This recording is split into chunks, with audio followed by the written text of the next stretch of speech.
It's crazy to think I'm gonna be driving the car on the street tomorrow. Now, I don't wanna trick you guys like I did in the last video. We're not gonna be driving the car in this episode. It's going to be the next video that airs tomorrow. But there's some things that we need to do to get the car ready to be able to drive it tomorrow. There's a couple of clamps that still need to go on the car. I need to put the new base map on the car from Chris. And then I also need to set the fuel pressure and let the ECU relearn for a little bit. So our plan of attack here is, well, welcome back to the channel, of course, as well. Today's the same day that I shot the other video where Sam's Legacy blew up. I don't know if I'm posting that video or not. I'm gonna have to review the footage just to kind of see what's going on with it. But all I've done so far is shoot that video. So if I didn't post it, Sam, who's dating Matt, the guy with the really cool Outback, she drives a Legacy 2.5 GT, turbo model, 5 EAT trans. It blew up. It did a blow up job today.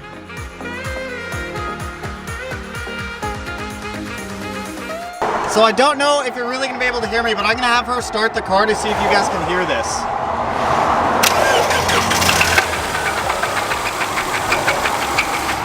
So I went out there, helped them out, got the car to the dealership. We're talking about doing a mini series rebuild on the Legacy. But today we're talking about STI stuff. So like I said, same process as last time. I'm gonna get the tune loaded up onto the access port, the exact same process. We're gonna get the tune loaded onto the car. We're gonna get the one clamp that I'm missing on the throttle body to intercooler piping put back on because I got that from ETS today. And then we need to let the car relearn the ECU. So I'll show you guys how to set fuel pressure as I'm going through it. The first like iteration or two, I'm probably just gonna speed through it. After I speed through it, I'll definitely do like a little description, detailed walkthrough of how to do it. Also, so far, that mini Odyssey battery has been holding up wonderful for everything that we need. But regardless, I'm gonna get this ETS clamp thrown on. We'll get the tune put on the car. We'll start it up. We'll let the car run for a second, set fuel pressure. We're gonna be setting fuel pressure unmetered also, so that's off reference. So the reference point is the vacuum line that goes to the fuel pressure regulator. So make sure that you pull off that vacuum line, but then again, I'll show you guys as we're going through this, like I said. So let's get into it.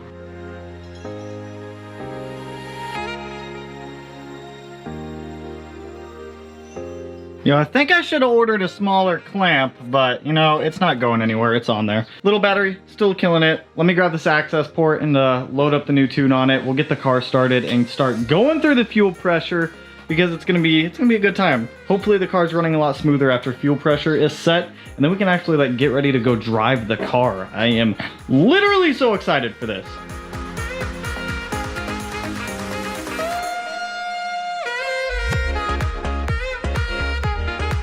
God, there's something about loading base maps on a car that I just hate doing. All right, let me run through this process again. Just not enjoyable. Oh no, I lost gas again and everything's freaking out. Let you do your thing. Every single time I do this, man, always freaks me out. Like, what if the car just bricked itself? I'd be an unhappy camper, I tell you what. Resetting ECU learning again. This thing's gonna suck. All right, success. Turn car off for 15 seconds. Turn this guy off. All right, so here's the game plan. I'm gonna get the car started up on the base map again. I'm gonna run up here. I'm gonna start setting fuel pressure. So I'm gonna have fuel pressure pulled up on the access port, and then this center hex is going to set fuel pressure. So tightening it in, it should raise fuel pressure. Bringing it out should lower fuel pressure. That second one behind it, this one right here, is the locking nut to keep that in place. So we're gonna be setting fuel pressure to 43 PSI. Unmetered. So I'm gonna go ahead and pull off that vacuum line down there. Vacuum line right there, as you can see, is off the car. So I mean, it's off the fuel pressure regulator. So when we start the car, everything's gonna be off of reference when it's going. Let me get fuel pressure set to about 43 PSI, and then I'll bring the camera back up and I'll show you guys kind of what it is I'm doing. So that way you have some frame of reference of how to set fuel pressure when it comes to this.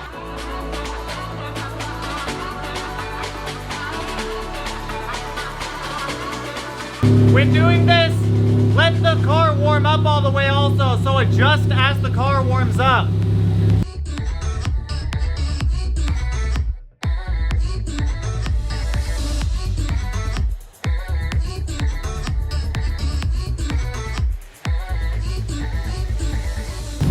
Perfect! So I just want to show you guys this like really quick before I set reference again. 43 PSI on the dot, unreferenced, So I'm gonna throw that reference hose back on. We're fully warmed up back there.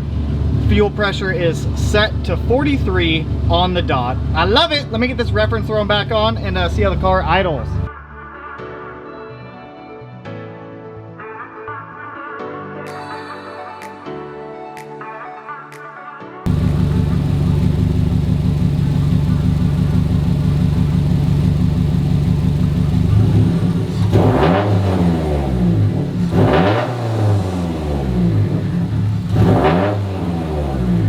With the reference back on the fuel pressure regulator, we're sitting at about 33 PSI, so about 10 PSI less. Everything with the fuel pressure is looking good. Unmetered, it's at exactly 43 PSI.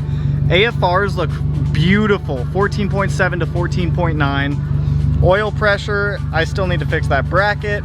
Oil pressure is also looking good right now. The car still has a tad bit warming up to do.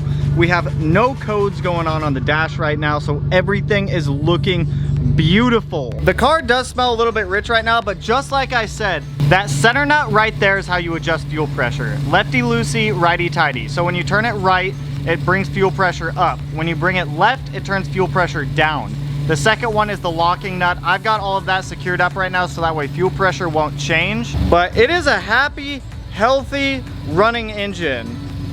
Everything is looking solid right now. No vacuum leaks. The car is performing as it should. Even our evap delete right now, it's looking solid still. Mini battery is holding up strong. So give me about like 10-15 minutes to let this thing relearn. And then after it's relearned, we'll play with the throttle a little bit, see how the car feels. If everything is feeling good, tomorrow we're gonna take the car out for its first drive and see how it does. But this is a huge step to getting the car where we need it to be able to drive it down to the tuners. I'm debating smoke testing the car just to make sure we don't have any boost leaks, but I'm gonna be honest, I don't think we have any at all, or else the engine would be freaking out a little bit. I don't know, I might still do a smoke test on the car, we'll see. Right now I'm pretty happy with how it's running. I've been letting the car relearn ECU parameters. Everything is so perfect right now. I just did an Instagram live stream. If any of you jumped on that one, you saw what I was talking about. One thing I was a little curious about is if the barometric pressure sensor still works since we cut it out, because I know a lot of times it can get damaged and it still works. So I unplugged it, right? Boom. Went to 21.76. So the baro sensor does work, which is one thing I was curious about. Now the other thing, we still got to check engine light on the dash. I pulled the codes for it. It's still evap sensor and secondary air pump, so I'm not worried about it. That's the whole reason I pulled the baro sensor. Oh, we have a new one. Evap system low, air pump pressure sensor circuit. Okay, so that one was me from unplugging it. So I bet you if I clear the codes, that one will disappear. So still works. Air pump pressure circuit, that's the actual pump. Evap purge valve B, that's because I deleted the purge valves, so I'm not worried about any of that. The tuner will clear all of those, but those access port values are looking beautiful.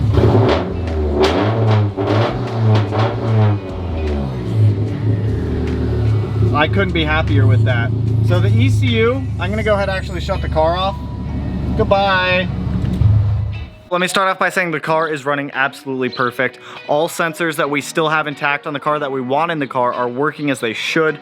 Like I said, the only codes that we have right now for that secondary air pump, the actual like giant pump that went like right there, that's one of the codes being thrown. The other one is for the evap stuff down below.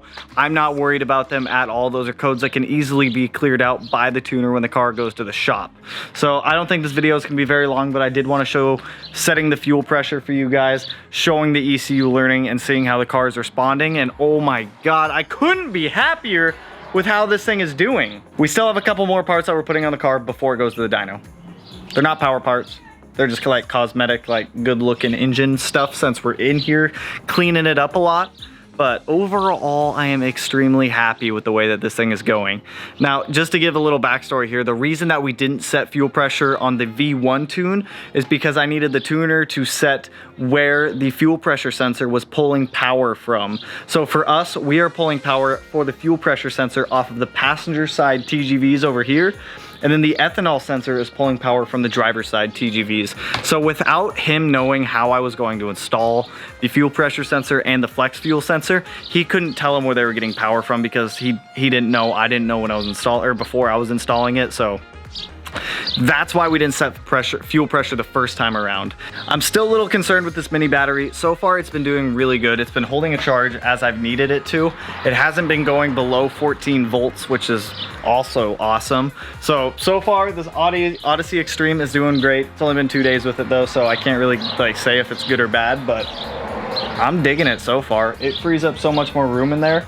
So that's pretty much it for this one. I have one more like bit of good news for everyone. I mean, it's really good news for me. So I mean, I don't know. I share a lot of my stuff with you guys as you watch this. It's weird. I know.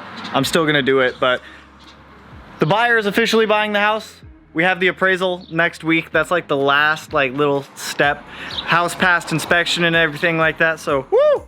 One step closer to being a little more like stress-free, I guess you could call it, not having to worry about the house and getting that sold as I'm doing like all these other media and YouTube ventures. So, woo! Can't wait, which means the turbo kit for the BRZ is just that much closer. It's that much closer. I did want to touch on one more point actually with the STI when it goes to the dyno. Now, we're on stock clutch. I never swapped out the clutch. I debated it a lot. Not really in the budget right now, so I've set a limit for the dyno. If the car makes over 380 wheel horsepower on the dyno, not on pump gas, I'm pulling it. We're not doing E85. We're not gonna do 85. I don't really mind if the engine goes because I'm already gonna be pushing what the OEM engine and internals are gonna be capable of handling. But the thing that I don't want to have to deal with is a slipping clutch on the dyno running E85. So that's the breaking point, is if the car makes over 380 wheel horsepower on pump gas, we're pulling it, we're not doing ethanol. If it makes 379, yeah, we'll do ethanol. 380 though, that's the cutoff point. So I'm gonna stick to it. We'll see what happens when it goes to the dyno, but like I said, tomorrow, we'll get the first drive on the car. You know I'll record it. We'll get some good stuff. We'll see how the car feels with the new turbo and everything like that. I'm limited to 5,500 RPM and 10 PSI, so we're not gonna be giving the car the beans. It's literally just gonna be puttering around, seeing how the car is responding to everything and getting it driving. But it's done. Like all the power mods and all like the scary big engine, like engine bolt-ons, they're done. Like we have made it to the point of completion with them. So that's where I'm gonna end it. If you guys like the video, you know what to do. Hit the like button, turn it blue, like the BRZ. Just kidding, the BRZ is not blue. Ha! Ha! And if you're not already subscribed to the channel and you wanna be, I would appreciate it if you were. If you don't wanna be subscribed later on, it's always free to subscribe and unsubscribe, but your boy appreciates it. And with that though, I will catch you guys tomorrow. Not even in the next, well, in the next one tomorrow, but peace out, homies.